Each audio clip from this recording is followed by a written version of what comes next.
ए कोई धनात्मक विषम पूर्णांक है। माना कि ए कोई धनात्मक विषम पूर्णांक, धनात्मक मतलब ये प्लस में रहेगा, माइनस में नहीं रहेगा, ठीक है ना। तो देखिए जब यह हो गया तो इसलिए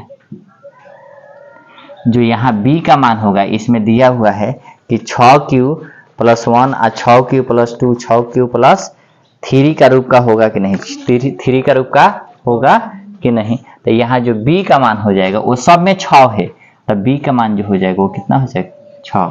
कितना हो जाएगा, 6 हो जाएगा। तो आपको पता ही होगा कि एल्गोरिथम विभाजन या यूक्लिड विभाजन क्या होता है, ये पता है। b बराबर कितना, 6, इसलिए यूक्लिड विभाजन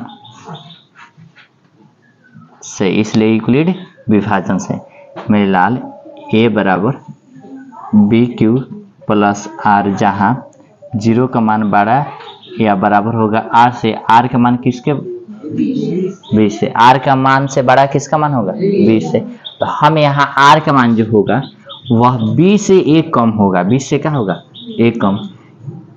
यहाँ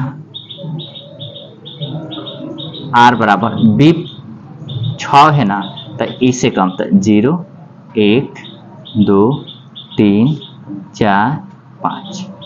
आप समझ लीजिएगा अब क्या कह रहा है, यानी r के मान जो होगा वो b से कम होगा, यानी b का मान r से क्या होगा, बड़ा होगा। तो देखो तो r के मान हमने कितना तक लिया है, तो b का मान 6, यानी r से बड़ा है कि नहीं है। यही को आता है कंडीशन कि 0 12 या बराबर होगा r का मान, r के मान से बड़ा किसका होगा। तो देखो ना r के मान अंतिम कितना है, b का मान कितना है, कौन बड़ा है, यानी b वाला मान बड़ा है।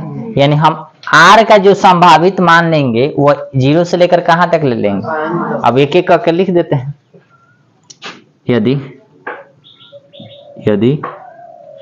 r बराबर कितना, 0, तो इसलिए इसमें मान रखेंगे a बराबर BQ + R, BQ + a, तो a और b का मान कितना दे ले बाहु, 6, और q तो q, r के मान कितना, 0, 6q। r के मान आज 0 लिए हैं, पहले का लिए हैं 0। अब r के मान 0 ले लिए, तब r के मान कितना लेंगे, फिर r के मान कितना लेंगे, फिर r के मान कितना लेंगे, फिर r के मान कितना लेंगे, फिर r के मान कितना लेंगे ना, बारी बारी से लेंगे। बहुत इजी है क्वेश्चन, लिखेंगे। फिर r बराबर कितना, 1, तो a बराबर, तो देखिएगा 6, क्योंकि b के जगह कितना है 6, q तो q आ प्लस r का हमने मान कितना लिया है 1, तो r जहां है तो कितना हो जाएगा 1। और चलिए फिर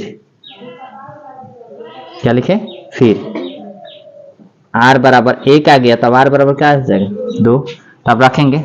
इसलिए a बराबर 6q + 2, 6q + 2। अब चलिए फिर r बराबर कितना 3, r बराबर 3, तो इसलिए a बराबर BQ, तो b का मान कितना 6q + जहां जहां खाली शेषफल बदल रहा है, यानी कितना हो जाएगा 3। इसी प्रकार लिख सकते हैं, इसी प्रकार a बराबर 6q + 4 तथा a बराबर 6q + 5। देखिए तो, क्योंकि हमने यहाँ r का मान कितना रखा, यहाँ r बराबर 4, यहाँ r बराबर कितना 5। सब तो एक ही काम किए हैं कि नहीं, किए हैं, किए हैं, बस हो गए। अब थोड़ा देखिएगा क्वेश्चन में क्या कह रहा है कि जो क्वेश्चन में कह रहा है कि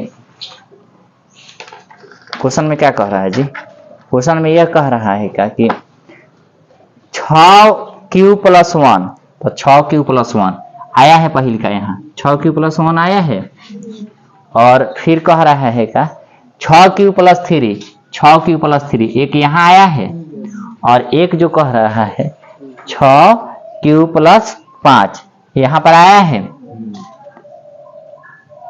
है कि नहीं? तो अतः लिख सकते हैं अतः ए कोई धनात्मक विषम पूर्णांक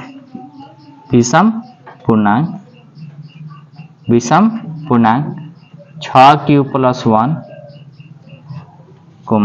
6q+3 तथा या लिखो या 6q+5 के रूप का होता है, 5 के रूप का होता है। जब हमने इन सब को हल किया तो देखा कि इन सब में 6q+1, 6q+3 या 6q+5 का रूप आ रहा है कि नहीं?